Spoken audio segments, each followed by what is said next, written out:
C'était une époque où, dans le monde entier, retentissait le même cri, du travail ou du pain.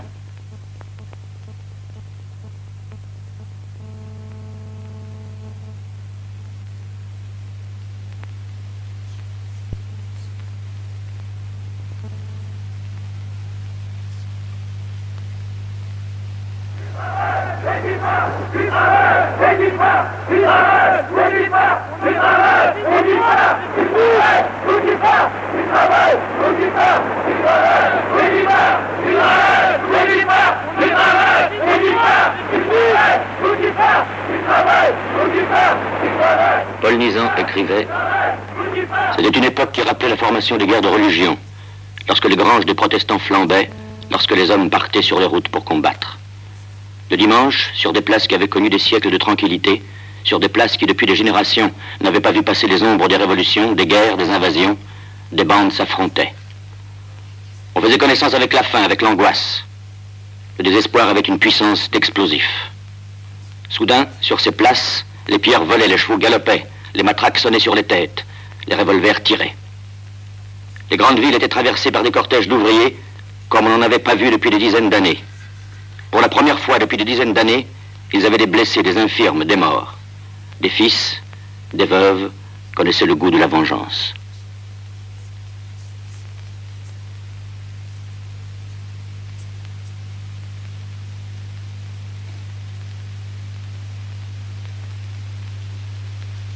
La gangrène nous venait de la lointaine Amérique, où un certain vendredi noir avait éclaté la crise. Au pays de Cocagne, on récoltait les raisins de la colère.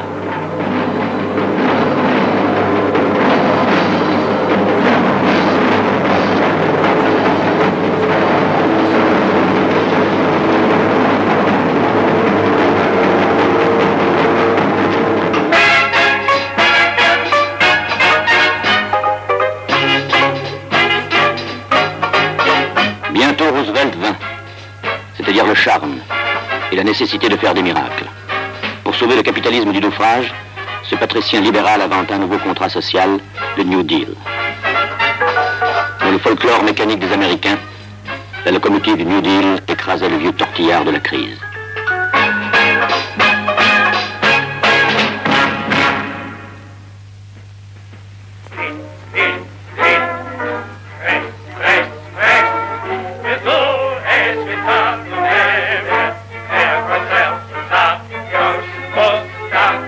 C'était une époque où les travailleurs réclamaient le droit d'être des hommes. On ne leur donnait même pas celui d'être des travailleurs. La crise a mis 2 ans pour traverser l'Atlantique et pour envahir l'Europe. Ici, on ne lui trouvera pas d'autre remède que la guerre. En attendant, le chômage tue lentement.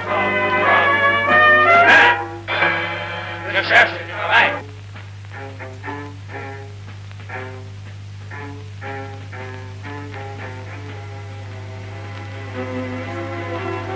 Tout le monde mange, sauf le chômeur.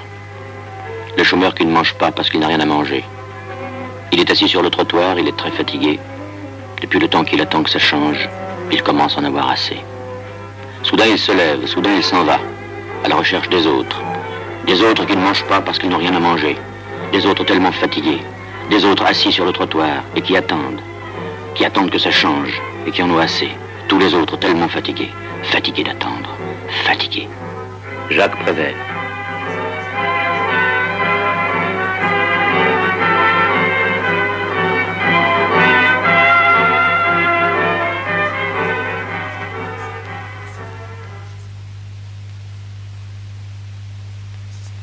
Comme vous avez pu le constater, nous nous efforçons d'améliorer sans arrêt les conditions de votre existence à l'usine. Bon appétit, mes chers amis, et vive la bonne humeur française.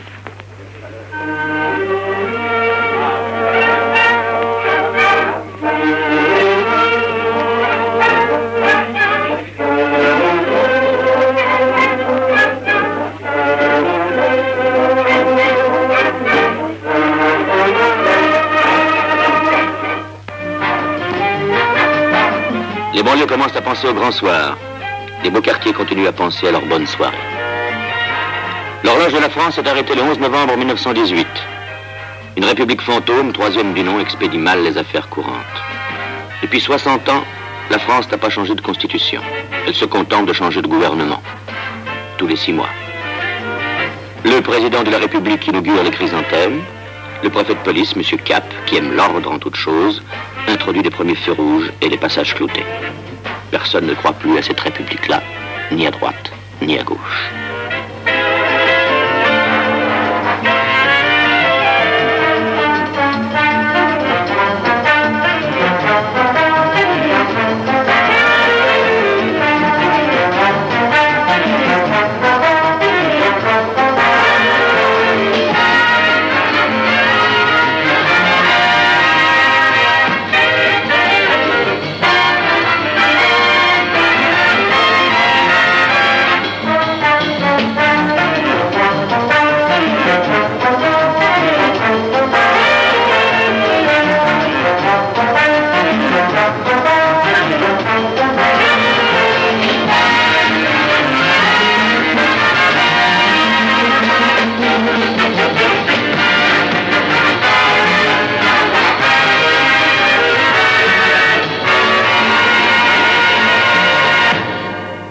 Entendez-moi, le bonheur ne reviendra pour tous, grands et petits, que dans l'ordre, le calme, l'harmonie, la tranquillité, la confiance. Le chef de l'État adresse à la nation un suprême appel devant ce monument qui consacre la période la plus douloureuse de toute la vie messine. Oui, il veut garder la conviction que cet appel sera entendu jusque dans les parties les plus éloignées de notre cher pays de France.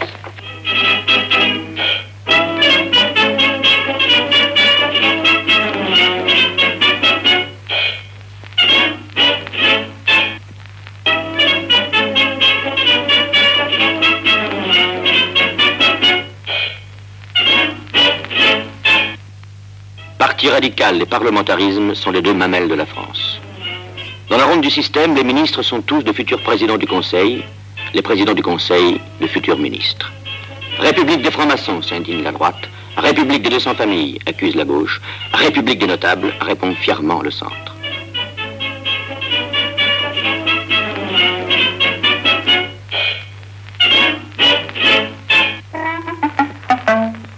Un chapeau.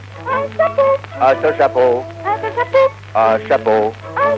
Mais c'est un chapeau Sols. Votre intérêt, madame et monsieur, est de vous rendre sans tarder chez le maître chapelier Sols.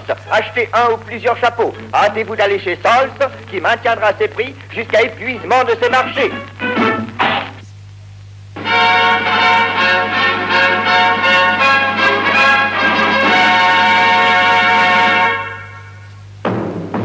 Pourquoi la France est-elle gouvernée par des hommes de 75 ans, demandent les chansonniers.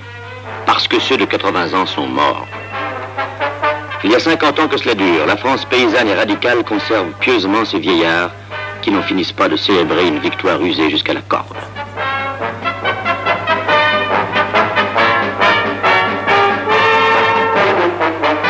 Ils ont gagné la der de der, mais les civils ont perdu la paix. Quand les choses vont mal, l'armée est le dernier recours.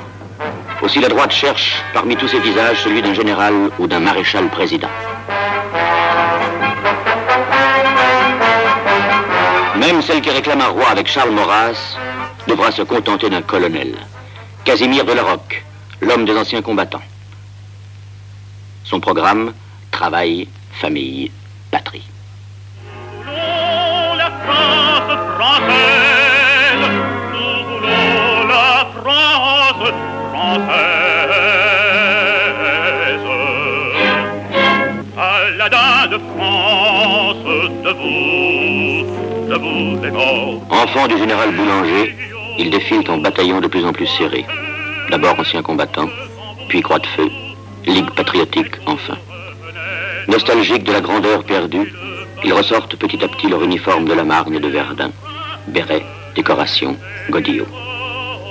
La canne tiendra lieu de fusée, provisoirement. La France ne construira rien sinon sous la protection d'un ordre préliminaire à base de moralité. Nous n'appartenons à personne.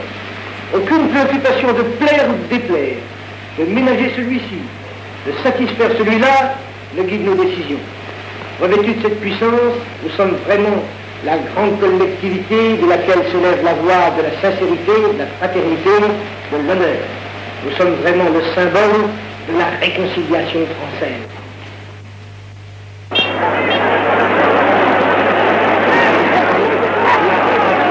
« 1934. Depuis 2 ans, la droite entretient une atmosphère de guerre civile. Dans le centre de Paris, elle tâte les défenses du régime. Dans les banlieues ouvrières, elle lance des expéditions punitives pour se faire la main. Il arrive que ligueurs et ouvriers se retrouvent côte à côte face au service d'ordre. La police met tout le monde d'accord en distribuant les coups de pèlerine, mais avec discernement.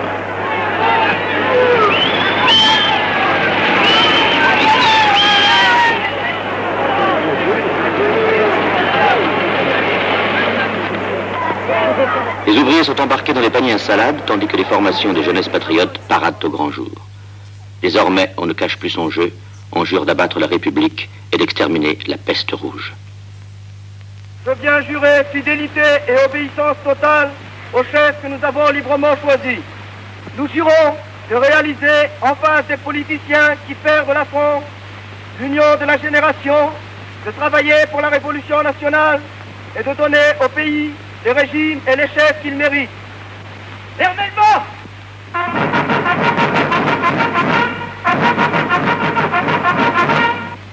Groupés derrière des drapeaux rouges, l'armée de la révolution sanglante va rassembler ses hommes en face de la révolution qui mettra la France à mort.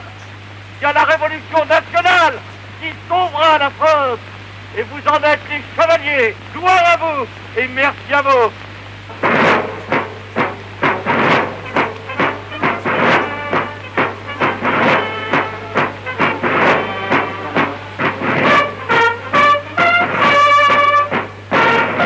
Dans une France enfin virile, les représentants du peuple seront remplacés par des chefs.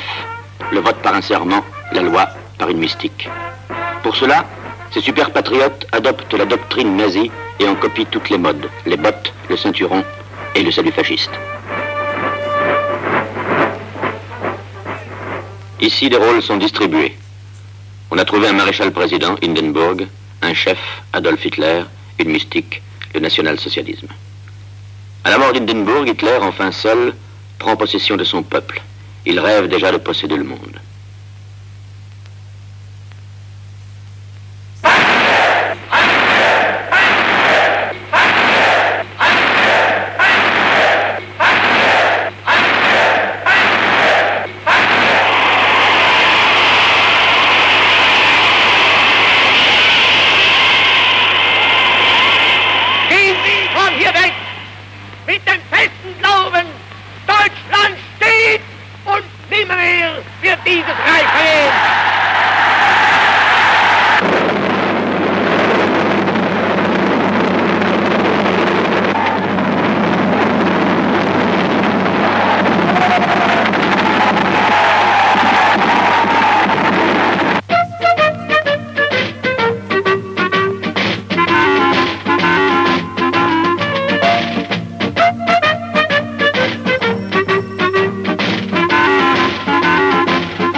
Avant Hitler, Mussolini a inventé le fascisme.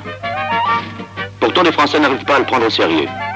Ils l'ont baptisé le César de Carnaval. Il lève le menton, il bombe le torse. Il rêve d'exploits guerriers, de conquêtes coloniales. Il veut restaurer l'Empire romain.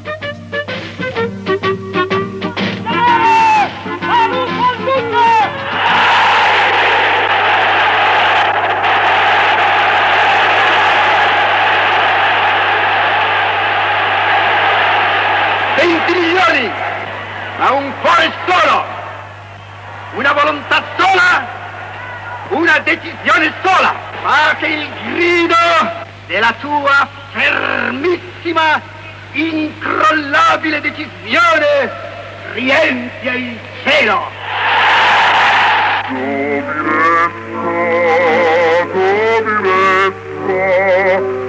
Primavera di bellezza.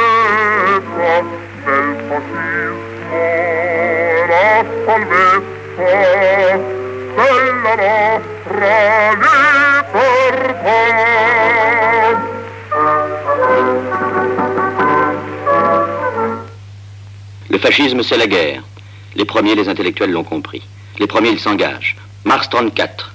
Un comité de vigilance des intellectuels antifascistes est créé à Paris. Président, les professeurs Rivet et Langevin. Secrétaire, Jacques Soustel. Alain, Giono, Henri Barbus, Picasso, Breton, Joliot-Curie, Éluard et 1000 autres en font partie.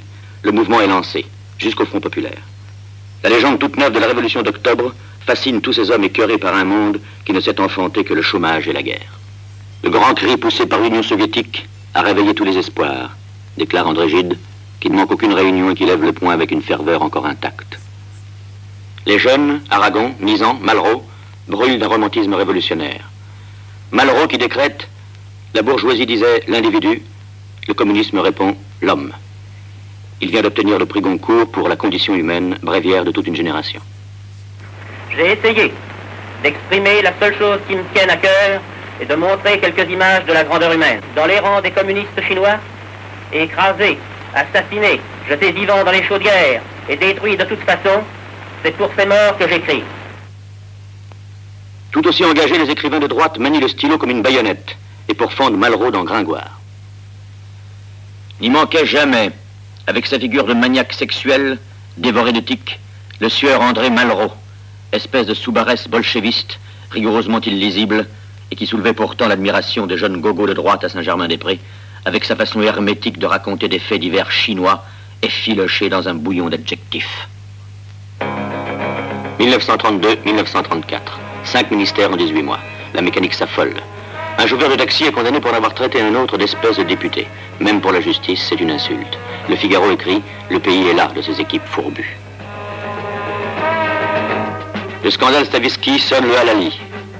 Au départ, une sombre affaire d'escroquerie, 500 millions de faux bons de caisse. Le coupable, un certain Sacha Stavisky, est en fuite. Puis le scandale éclate. L'escroc bénéficiait d'incroyables protections au Parlement et dans le gouvernement. Perquisitions, interrogatoires, interpellations. 2 députés sont arrêtés, des ministres compromis. La presse s'en mêle et révèle que l'affaire a été renvoyée 18 fois. Or, le procureur général est le beau-frère du président du Conseil, Camille Chotan. C'est un torrent de boue, titre le Figaro. Le 8 janvier, coup de théâtre. On annonce le suicide de Stavisky à Chamonix, juste au moment où les policiers allaient l'arrêter. Curieuse coïncidence, constate le Canard enchaîné qui ajoute « Stavisky s'est suicidé d'une balle qui lui était tirée à bout portant. » C'est le sauve qui peut. 2 ministres démissionnent, entraînant dans leur chute le cabinet Chotan. Dans un climat d'émeute, Édouard Daladier, le taureau du Vaucluse, lui succède. Son premier geste, éloigner le préfet de police, M. Cap, enfant chéri de la droite.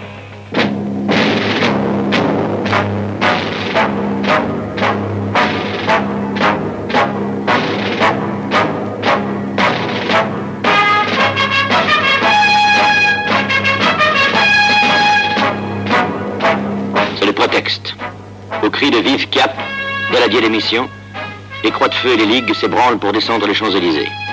Il est remonté depuis 10 ans. Objectif, le Parlement. Cette fois-ci, c'est promis, c'est le coup de torchon. On va fesser les députés.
Matin, Paris est en état de siège.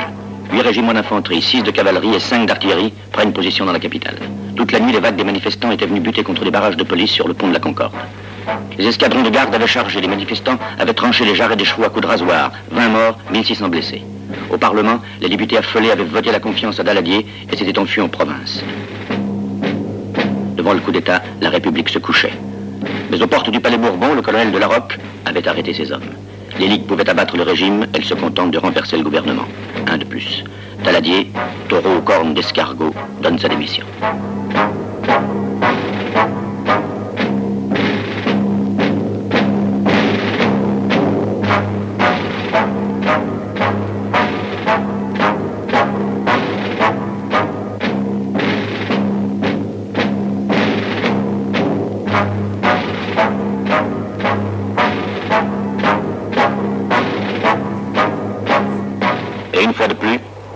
Cherche un homme providentiel. Elle en trouve un, à la mesure du moment. Gaston Doumergue, dit Gastounet, ancien président de la République qu'on ramène en triomphe de sa retraite de Tournefeuille. Il forme un gouvernement d'union nationale avec 7 anciens présidents du Conseil et le maréchal Pétain à la guerre. Tous les recordages sont battus.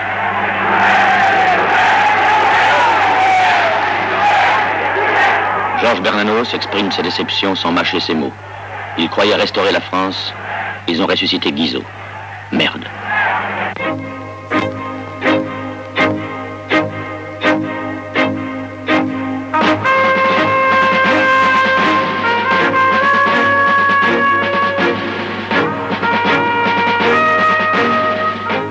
Alors le peuple se met en marche et déferle dans la rue, spontanément. Depuis la scission de Tours en 1920, la classe ouvrière est déchirée. Socialistes et communistes sont devenus des frères ennemis. Leurs dirigeants ont refusé de se rencontrer pour organiser une riposte commune au 6 février. Le 9, les communistes seuls ont manifesté à la République et dressé des barricades boulevard Voltaire. Les combats de rue avec la police ont duré 5 heures et fait 9 morts.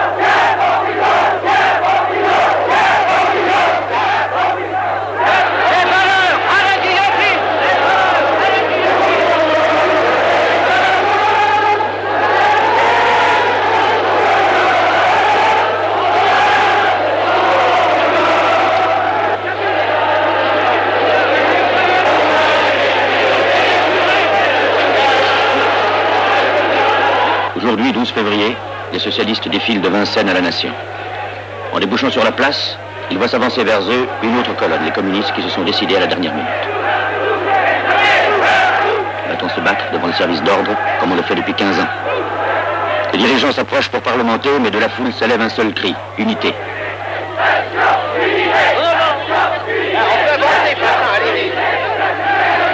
Ce jour-là, naît le Front populaire, ici, dans la rue.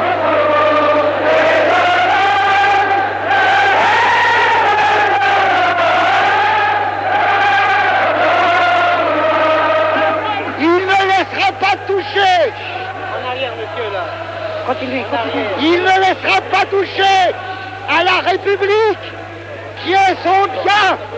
La preuve est faite. La province soulevée tout entière, Paris rassemblé dans cette manifestation signifie aux hommes du fascisme et du royalisme qu'ils ne passeront pas.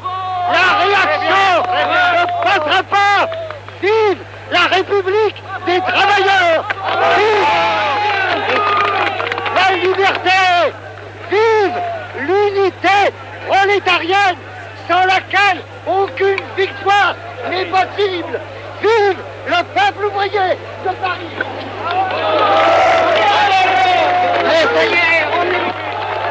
Ce jour-là aussi, place de la Nation, un homme a rendez-vous avec son destin. Léon Blum. Le Parti socialiste est encore le premier parti ouvrier de France, héritier du vieux romantisme révolutionnaire avec ses chapeaux de poète et ses cravates lavalières. Il est marxiste. Il a même ses gauchistes et ses trotskistes. Mais il se méfie des masses. Ce serait une folie, dit Léon Blum, de compter sur les masses inorganiques et sur leur violence moutonnière. Elles marchent un jour derrière Boulanger et l'autre derrière Clémenceau. Il faut d'abord les éduquer, les organiser. Alors quand tout le monde sera prêt, on pourra faire la révolution. Une révolution idéale, pure comme le diamant.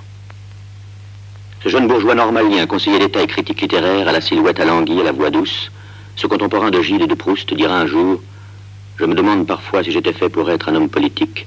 Peut-être eussé-je dû écrire. » Venu très tard à la politique, à 47 ans, il est surtout un homme de parlement.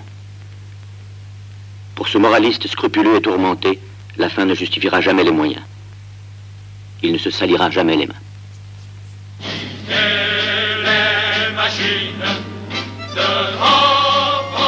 La grande vague populaire du 12 février a emporté toutes les digues. Tout se met à bouger. Et d'abord le Parti communiste. Jusque-là, c'est un petit parti bolchevique, pur et dur, semi-clandestin. Une politique, la lutte des classes, une lutte sans merci. Un slogan, les soviets partout, une seule patrie, l'Union soviétique. Aujourd'hui, le parti, c'est lui. Le fils du peuple pour les militants, l'homme au couteau entre les dents pour les autres. À 30 ans, il prend le contrôle du parti avec son ami Jacques Duclos, le petit pâtissier. Duclos, c'est la faucille, Thorez, c'est le marteau. En 1925, Thorez a rencontré Staline à Moscou, le cœur battant, dit-il. Nous, communistes de France, nous voulons suivre l'exemple de nos frères de l'Union soviétique. Nous sommes des internationalistes, les militants fidèles de l'internationale communiste. Nous sommes les frères de Thälmann, que nous voulons arracher aux griffes de Hitler, comme nous en avons arraché le grand Dimitrov, devenu pilote de notre internationale. Когда дело начинает осложняться, и на горизонте вырисовывается кое-какая опасность, какая бы она ни была, чтобы они были так же свободны от всякого подобия памяти, как Ленин. Pour Staline, tous les partis communistes sont des soldats au service de la Troisième Internationale. Il avait tout misé sur le Parti communiste allemand, il s'est trompé, Hitler a triomphé. Чтобы они были такими же мудрыми и неторопливыми в решении сложных вопросов. Где нужна всесторонняя ориентация и всесторонний учет всех плюсов и всех минусов. Каким был Ленин? Entre le fascisme et le communisme, la guerre est désormais inévitable. Il va donc changer de tactique.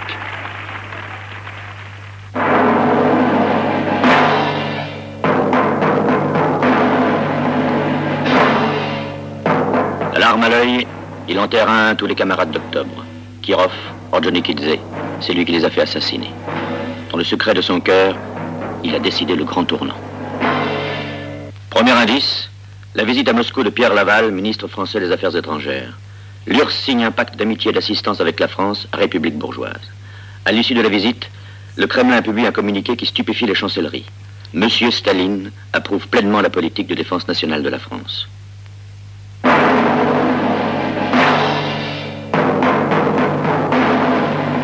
Le virage est pris. On s'en apercevra plus tard. Staline réveille le peuple de Moscou en pleine nuit et l'appelle dans la rue. Un immense complot a été découvert, annoncent les haut-parleurs. Des traîtres osent conspirer contre la patrie des soviets et son chef bien-aimé. À mort les vipères lubriques, à mort les chacals enragés.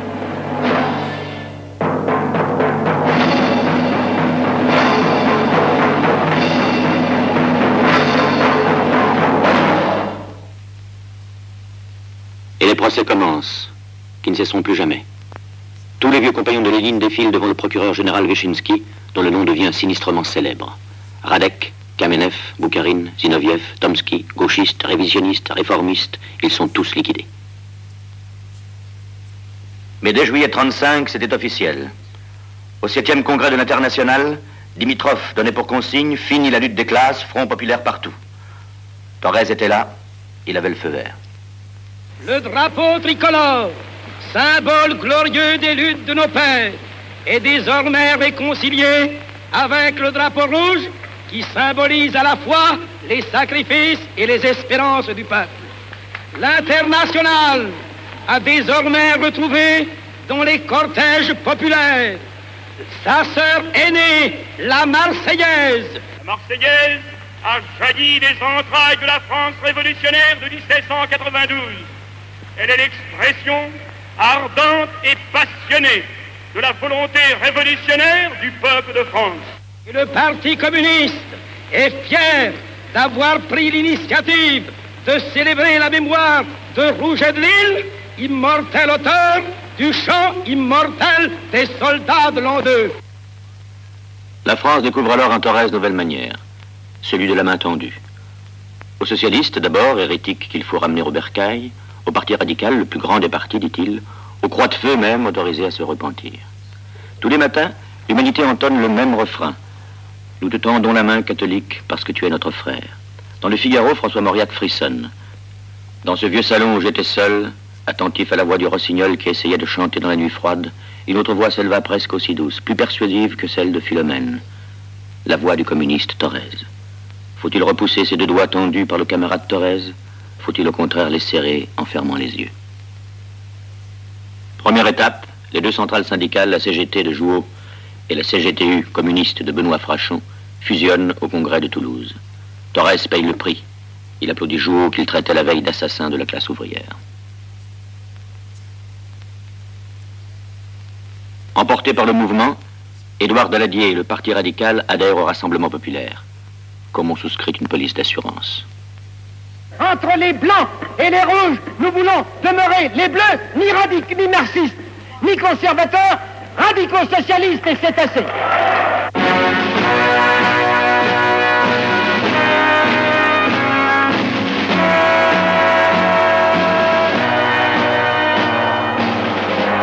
14 juillet 35, une date. Ils sont tous là pour la journée du serment. Socialistes, communistes, radicaux, syndicalistes, intellectuels. Et ils jurent de rester unis pour défendre la démocratie.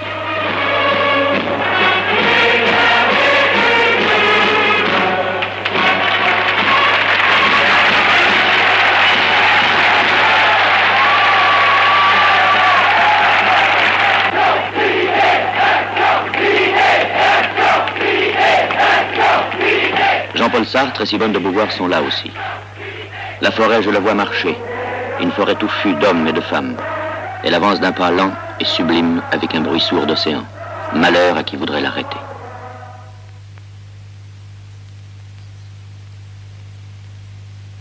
La droite commence à avoir peur. Et la peur nourrit la haine. On accuse l'étranger, mais ça ne suffit plus. Il faut des boucs émissaires, sur place. Les juifs, pardi. Au quartier latin, tenu par des groupuscules d'extrême droite, on lynche les étudiants juifs au cri de « La France aux Français ».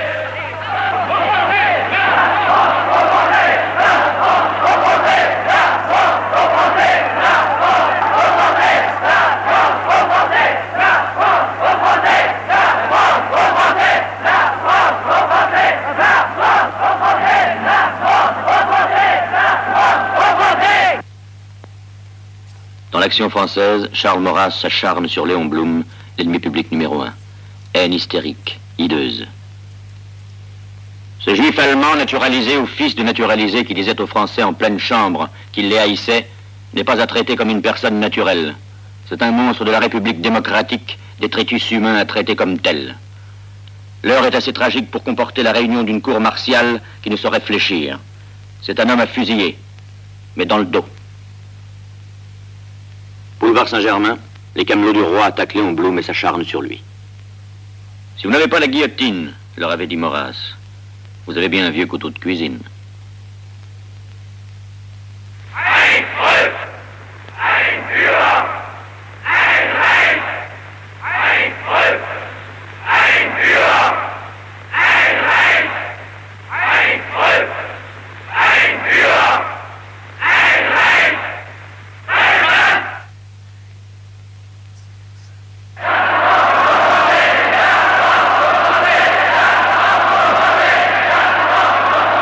Bouc émissaire, le professeur Gèze, forcé de quitter la Sorbonne sous les huées. Pourquoi? Parce qu'il est conseiller à la Société des Nations du Négus Haïlé Sélassié. L'Abyssinie a été attaquée par les troupes de Mussolini. Aucune puissance n'a levé le petit doigt. Dans son beau palais tout neuf à Genève, la Société des Nations sacrifie au culte de la paix. Ici, Briand a déclaré après 14-18, plus jamais la guerre. La paix à n'importe quel prix. Les dictateurs peuvent bien faire ce qu'ils veulent. Ici, on fait de beaux discours et on ferme pudiquement les yeux. Speaker on this is His Majesty Negus Haile Selassie. I call upon the first delegate of Ethiopia. Monsieur le Président, Monsieur le... Le Négus qui vient chercher de l'aide est accueilli par les sifflets des journalistes italiens.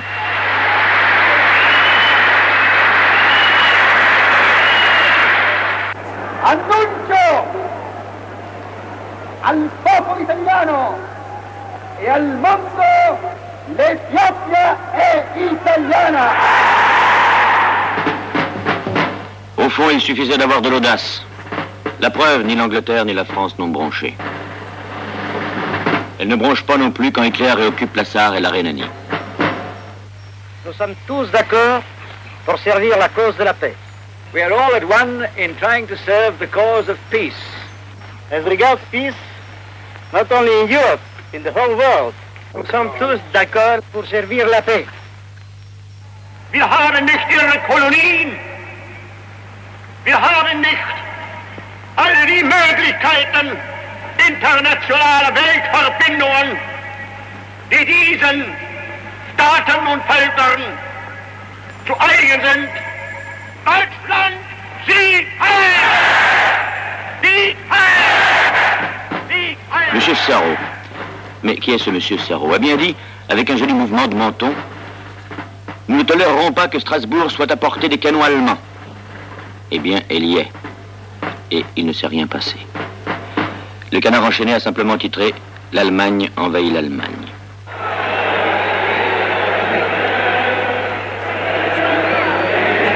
Colombe, 1936.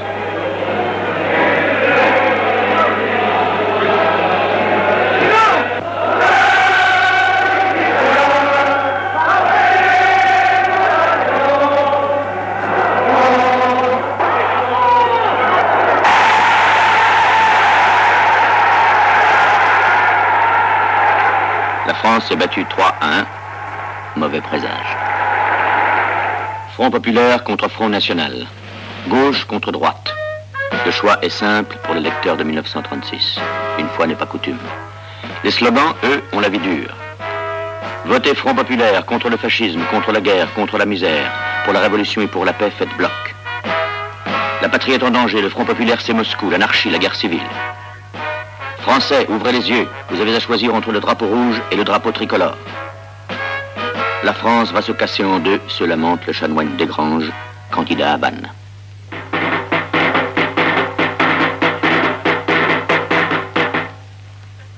Monsieur Flandin informe ses électeurs qu'il fait une conférence électorale ce soir à 4 h à la mairie. Alors, vous avez beaucoup de monde? Rien, encore pas mal. Puis, vous saviez, il y en a fait mauvais temps, vous avez eu davantage de monde, peut-être. Ben, il m'est très difficile de vous présenter des amis parce que je n'ai ici que des amis. Et si je devais choisir, il me serait extrêmement difficile, évidemment, de dire pourquoi celui-ci ou celui-là l'est davantage ou moins celui-là.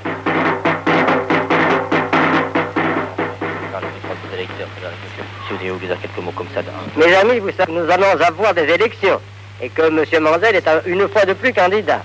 Vous savez que je l'ai défendu tant que j'ai pu et que j'ai, avec votre appui, êtes-vous disposé à me le donner toujours? Toujours pareil, monsieur le maire. Nous sommes contents de lire, pourquoi changer? Tu n'as pas raison. Et il apparaît que le public est très circonspect.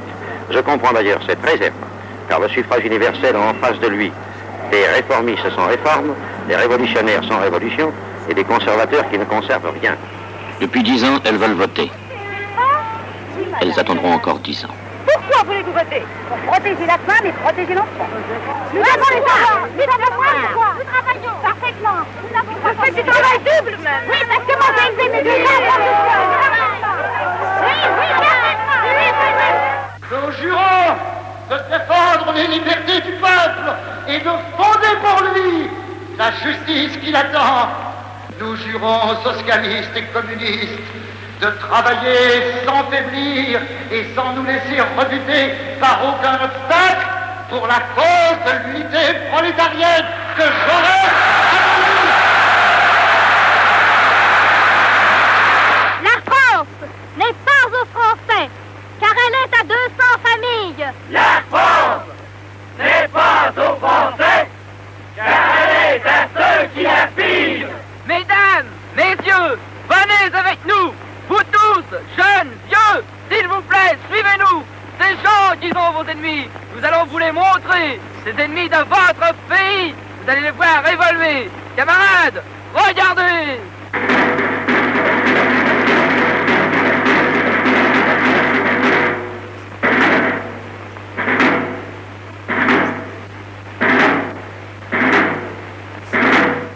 Nous voulons conduire à l'unité totale de la classe ouvrière.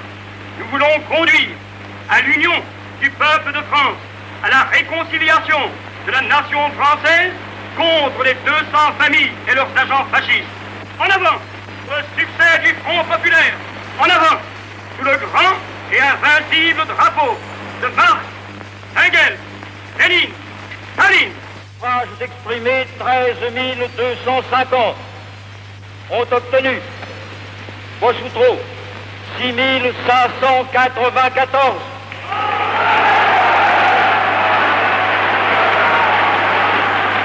Succès 9 715.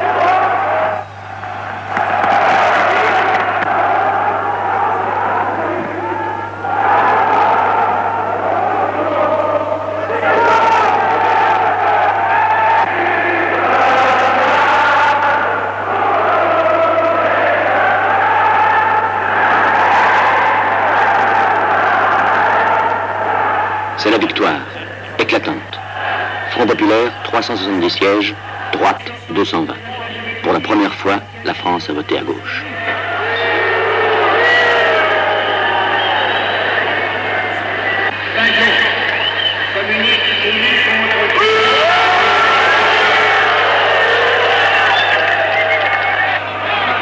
Le déplacement de voix est infime, 1,3%. Mais les désistements au second tour ont fait gagner 40 sièges de plus au Front populaire. L'unité a payé.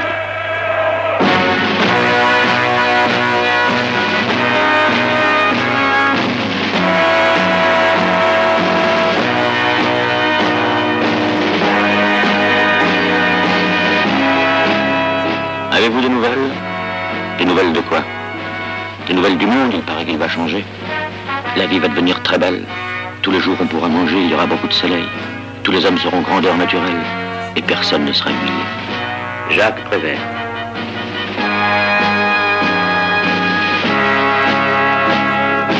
La droite avait prédit des flots de sang. La France n'est qu'une immense kermesse. Bientôt le peuple aura son gouvernement. Bientôt, non. Léon Blum, toujours respectueux de la Constitution, ne veut pas former son ministère avant la rentrée du Parlement. Il faudra attendre un mois. Citoyens, camarades et amis, nous étions tous ici il y a un an. Tous ensemble, nous avons prêté le même serment. Le serment a été tenu.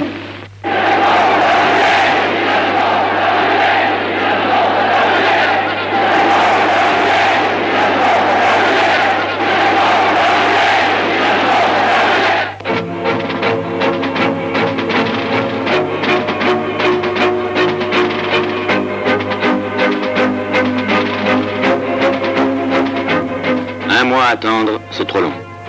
Les ouvriers n'ont pas confiance, ils veulent des gages. Renault, Nieuport, Citroën, Fiat, Monéron, Caudron sont occupés dans la région parisienne. Bientôt, c'est un raz-de-marée. 2 millions de grévistes, 9000 entreprises occupées dans toute la France. Le mouvement entièrement spontané est parti de la base. Le Parti communiste et les syndicats sont débordés. La droite accuse les communistes accusent les trotskistes. Les ouvriers, eux, s'organisent tout seuls.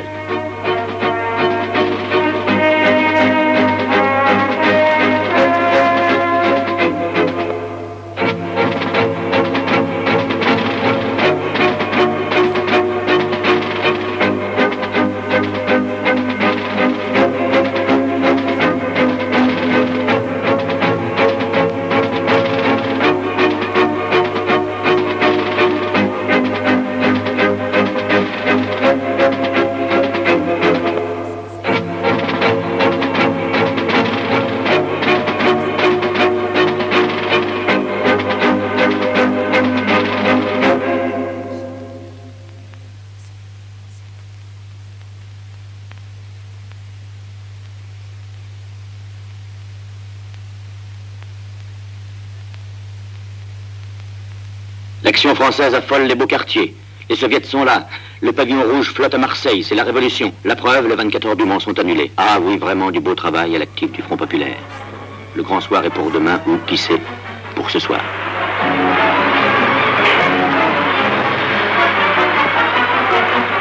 Dans les salles de cinéma, les actualités lancent un appel au civisme des bons Français.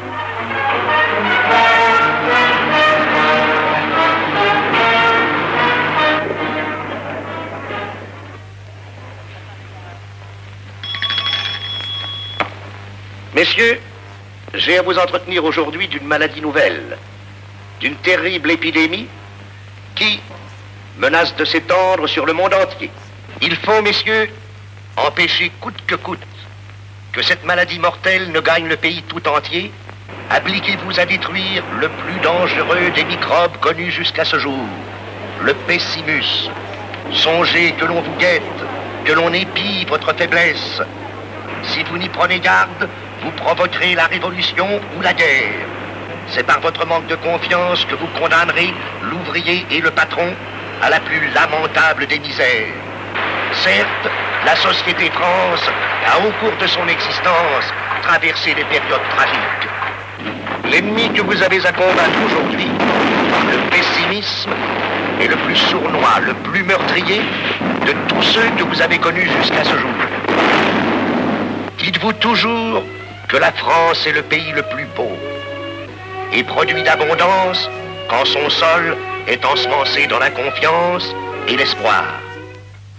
Ayons confiance et notre beau pays poursuivra sa route dans le calme, la confiance et la prospérité. Enfin, Sarraut s'en va. Léon Blum présente son gouvernement, moitié socialiste, moitié radicaux.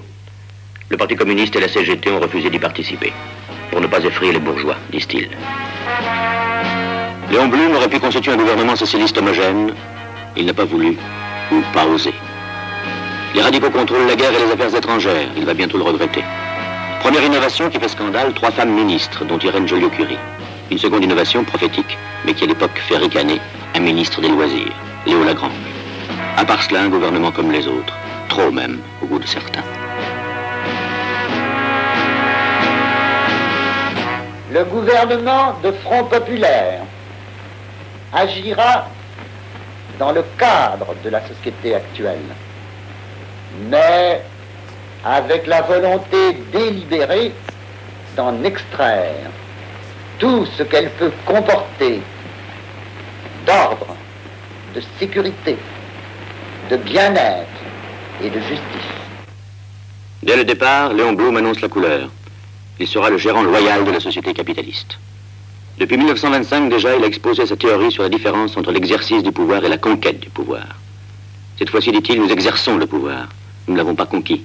Ce serait une escroquerie de profiter de notre présence au gouvernement pour passer de l'un à l'autre. Révolution, oui. Coup d'État, non. Le premier geste du gouvernement est de demander aux travailleurs d'évacuer les usines et de s'en remettre à la loi.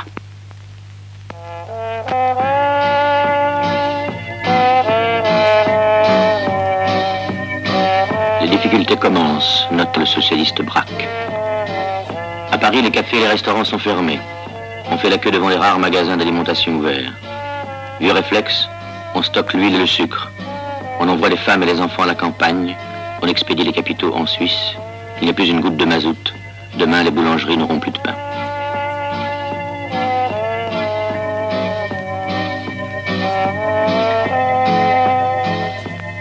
Les grands magasins, eux aussi, sont occupés. Un vieux compte à régler pour le sous-prolétariat des vendeurs et des vendeuses. 3 fois 1 minute de retard et c'était le renvoi. Défense de parler, défense de s'asseoir. Pour les femmes, robe noire obligatoire. Pour les hommes, pantalon à rayures. 2 employés avaient été renvoyés pour avoir apporté leur casse-croûte enrobés dans un numéro du Populaire. Aujourd'hui, on se venge. Et quelle plus belle façon de se venger. On chante et on danse.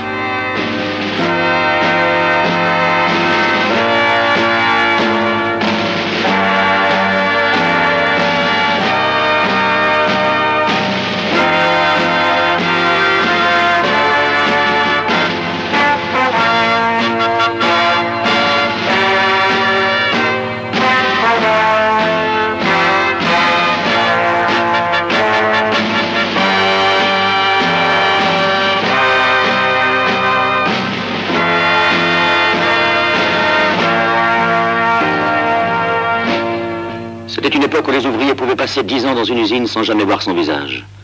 Personnage mythique et lointain, à la fois craint et détesté, le patron. patron tout-puissant, patron de droit divin.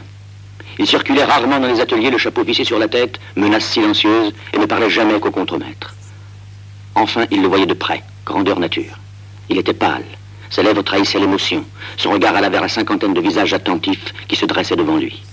D'une voix où perçait la crainte, il leur dit « Vous avez devant vous un patron qui montre l'exemple du travail, que voulez-vous » L'heure attendue avait sonné.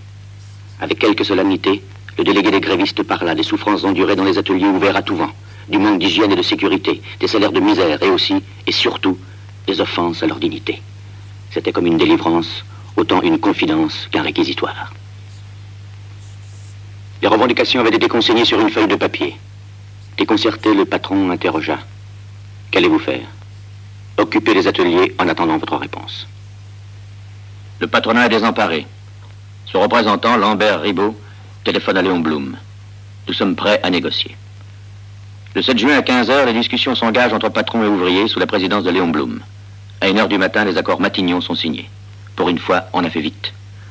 À la sortie, les patrons déclarent « La discussion a été courtoise, difficile et douloureuse. »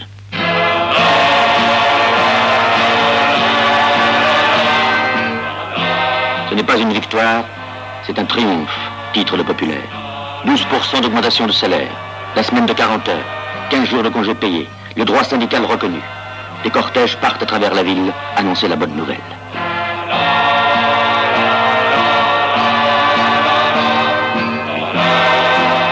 Pourtant, il y en a qui trouvent que ce n'est pas assez. C'est une révolution sociale, soit. Mais pourquoi pas la révolution tout court? Pourquoi pas la conquête du pouvoir? Tout de suite. Début juillet, 1000 usines sont encore occupées. Depuis le mois de mai, une minorité de socialistes et de communistes ne cesse de le proclamer, tout est possible. Marceau Pivert, socialiste de la gauche révolutionnaire, et le communiste Ferrat en sont les porte-parole. Tout est possible, maintenant, à toute vitesse. Nous sommes à une heure qui ne repassera pas de sitôt au cadran de notre histoire, alors puisque tout est possible, droit devant nous, en avant, camarades. Mais non, monsieur, tout n'est pas possible. Il n'est nulle question de chambardement ni d'anarchie. Qui leur répond ainsi? L'humanité. Ferrat est aussitôt exclu du Parti communiste, Maurice Thorez lui-même intervient. Le grand soir, ce n'est pas pour ce soir, ni pour demain, ni même après-demain, dit-il. Il brandit un télégramme qu'il vient de recevoir des petits paysans. Ils ne sont pas contents de la grève des camionneurs. Nos cerises vont se gâter, dit le télégramme. Et Thorez conclut, vous voyez, nous n'avons pas encore derrière nous décidé comme nous jusqu'au bout la population des campagnes, ni les classes moyennes. Alors il faut savoir terminer une grève. Les dirigeants syndicaux, qui parfois se font siffler, vont d'usine en usine donner la consigne. Discipline, camarades, discipline. L'ordre, nous l'assurerons en amenant la classe ouvrière à comprendre que son devoir et son intérêt lui commandent d'entendre nos appels et de nous éviter d'avoir recours à des moyens de contrainte. Non, le Front populaire ne sera pas l'anarchie. Le Front populaire ne vivra. Le Front populaire ne vaincra que dans la mesure où il sera capable d'assurer l'ordre. Il faut que la classe ouvrière soit capable de comprendre que son devoir et son intérêt exigent qu'elle ne fasse rien qui dresse contre elle la classe moyenne ou la classe paysanne. Roger Salengro, ministre socialiste de l'Intérieur, promet au Sénat d'évacuer les usines par tous les moyens. Il annonce, sous les applaudissements, que des agitateurs, des étrangers suspects et 500 ouvriers ont été arrêtés.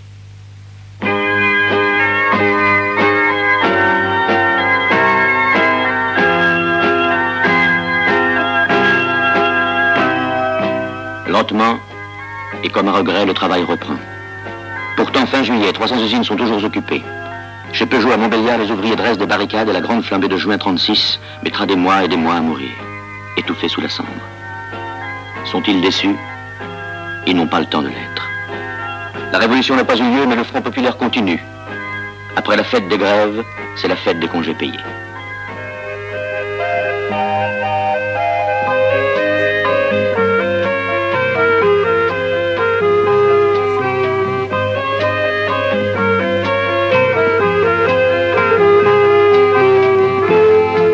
Ceux qui n'ont pas vécu avant 1936 ne pourront jamais comprendre ce que fut ce premier départ en vacances.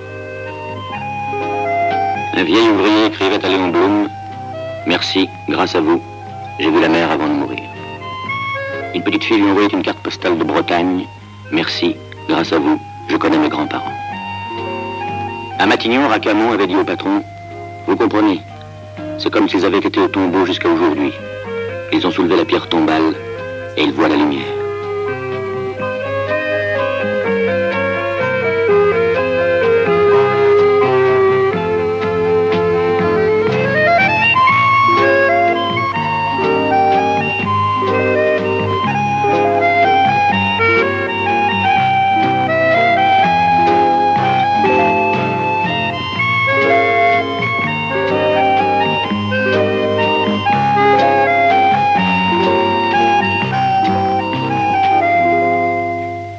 Les familles qui habitaient Saint-Denis rêvaient depuis des années d'aller voir la Marne à Joinville.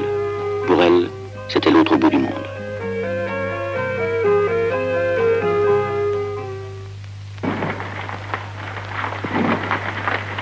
Pendant que la France découvre les congés payés, la guerre civile éclate en Espagne.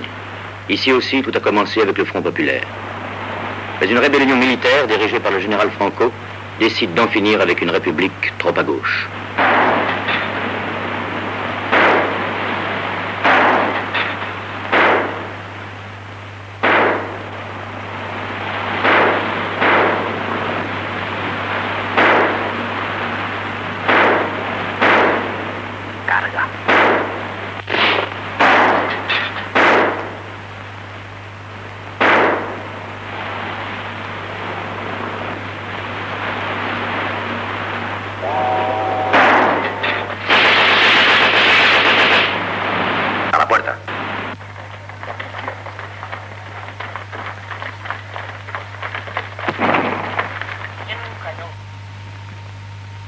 ¿Quién entiende de cañones? Tu barca. No serviste en Marruecos. ¿Sé lo que es un cañón? Vente conmigo. Nosotros deis la vuelta. Esperáis allá atrás. Y cuando nos echemos encima del cañón, duro con ellos.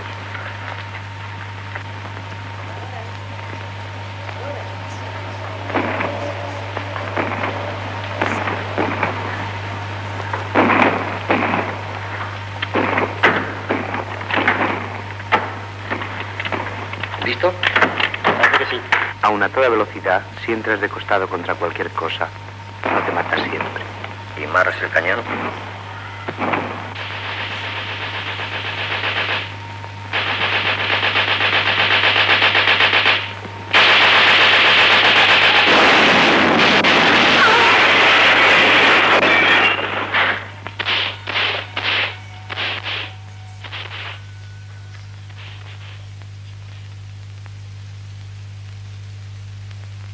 J'aurai la victoire, tue la moitié de l'Espagne y périr. Général Moll. Pour un nationaliste tué, je tuerai 10 marxistes. Et s'il ne s'en trouve pas assez, je déterrerai les morts pour les fusiller. Général Caipodeliano. Vive la mort, Général Milan Astray.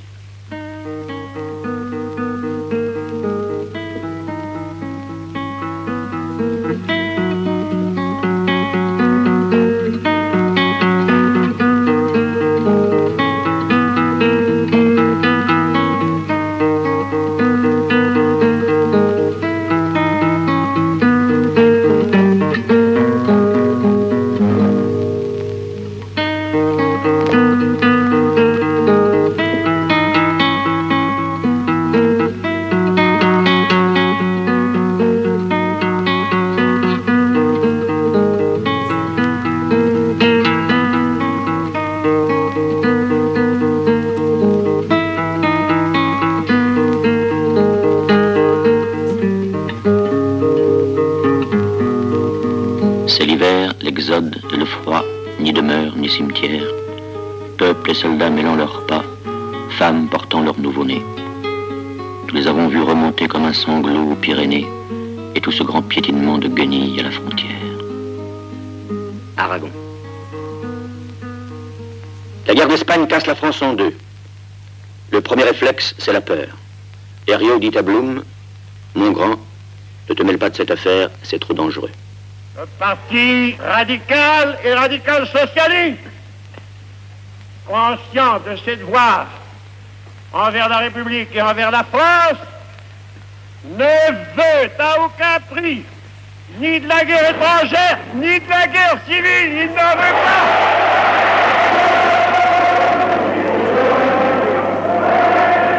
La droite agite l'épouvantail de la guerre, les catholiques sont déchirés. L'humanité écrit, Français, ceux qui meurent là-bas, meurent pour vous.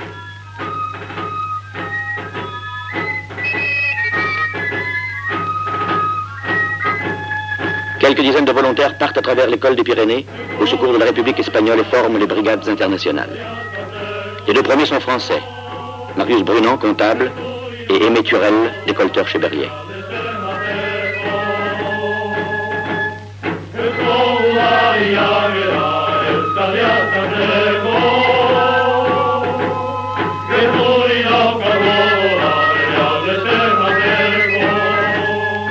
Malraux et son ami Cornéglion Molinier, aidés par le ministre de l'Air Pierre Cotte et par un jeune chef de cabinet qui s'appelle Jean Moulin, rassemblent 50 vieux cocos et créent l'escadrille Espagne.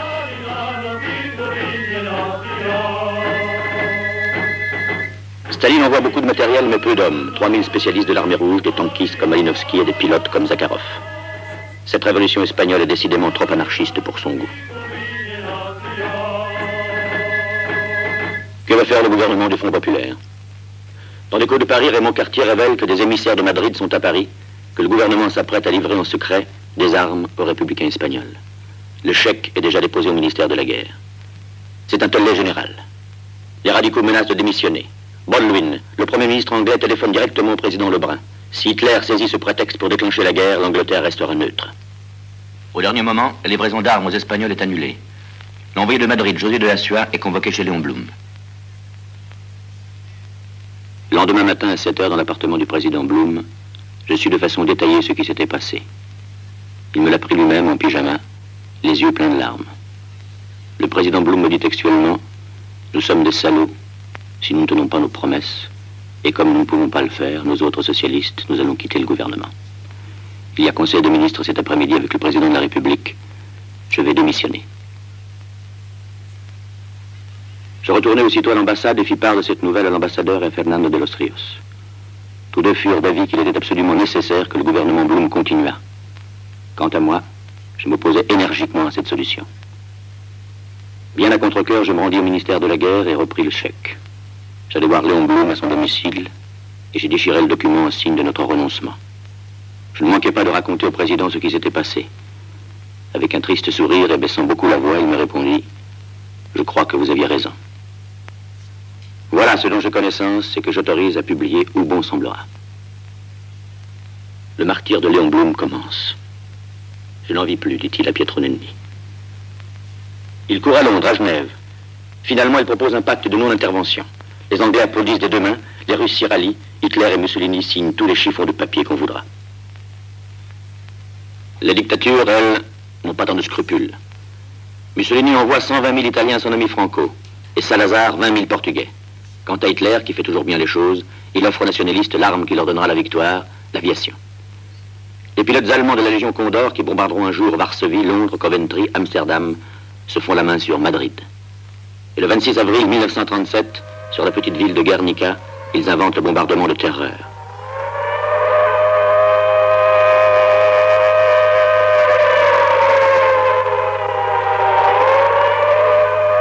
Ce jour-là, la Deuxième Guerre mondiale a vraiment commencé, en Espagne.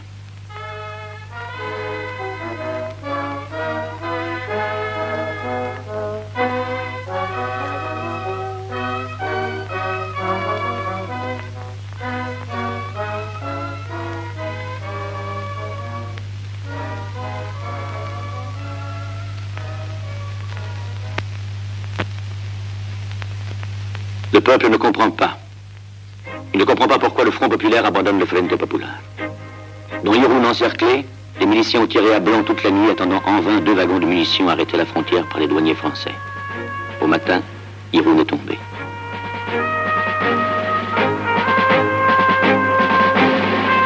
À Luna Park, devant 40 000 militants socialistes, Léon Blum vient se justifier.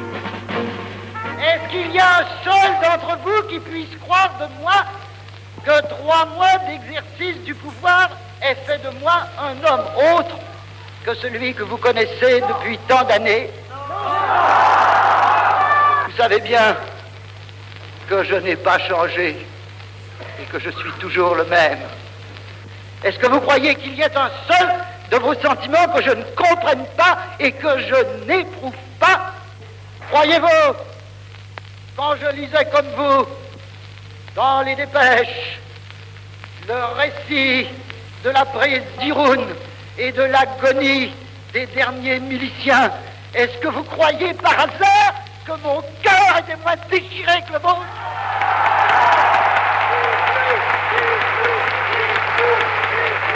Camarades, je vous parle gravement, je le sais. Je suis venu ici pour ça. Je sais bien ce que chacun de vous souhaite au fond de lui-même. Je le sais très bien, je le comprends très bien. Vous voudriez que l'on arrive à une situation telle que les livraisons d'armes puissent être faites au profit du gouvernement régulier et ne puissent pas l'être au profit des forces rebelles. Naturellement, vous désirez cela. Dans d'autres pays, on désire exactement l'inverse.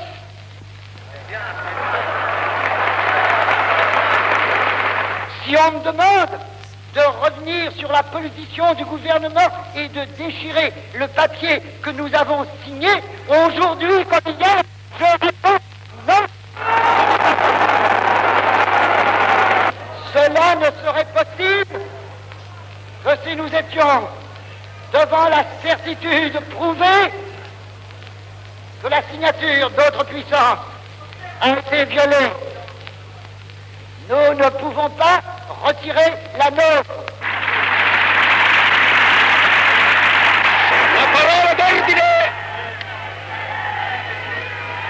La parola d'ordine dei Rossi era questa: non passeranno. Siamo passati e vi dico che passeremo. Impossible à mes yeux, dans leur présence, d'agir autrement.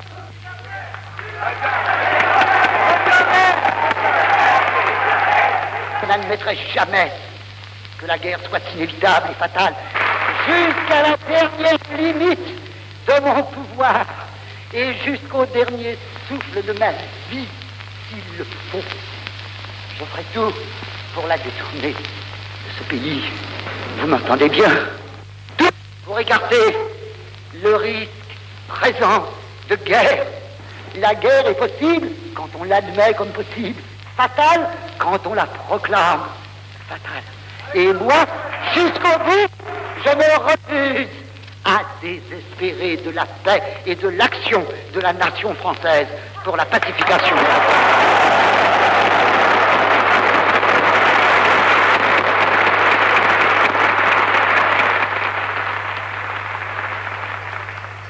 Ne voyez-vous pas que c'est nous déjà qu'on part, que pauvres fous?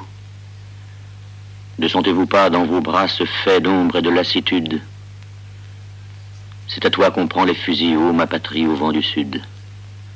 À Collioure, Machado n'a qu'une pierre sur un trou.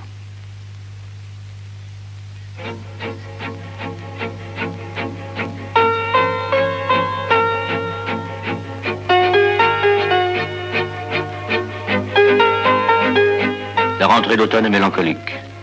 Le franc est dévalué de 25% et les ouvriers perdent en septembre ce qu'ils ont gagné en juin. La dévaluation arrive trop tard. La semaine de 40 heures appliquée brutalement freine la reprise. Pour le Front populaire, c'est le coup de grâce, la défaite économique. La révolution manquée, l'Espagne abandonnée, le franc dévalué, que d'illusions perdues en 3 mois. Et pourtant, quelque chose a changé pour toujours au cours de ces chaudes journées de l'été 1936. En 73 jours, 135 lois ont été votées. Elles n'ont pas transformé la société. Les ouvriers sont toujours les ouvriers, les patrons sont toujours les patrons. Mais elles ont changé la condition des travailleurs. Jadis, ils n'avaient que des devoirs. Depuis juin 36, ils ont aussi des droits.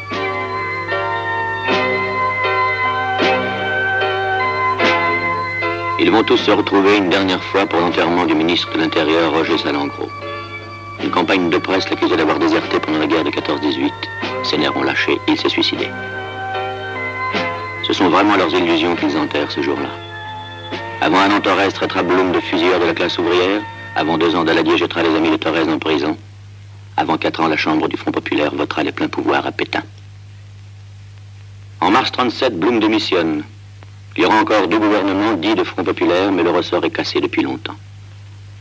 Nos juges les plus sévères, dit alors Léon Blum, reconnaîtront que nous avons travaillé avec sincérité, avec persévérance, avec courage.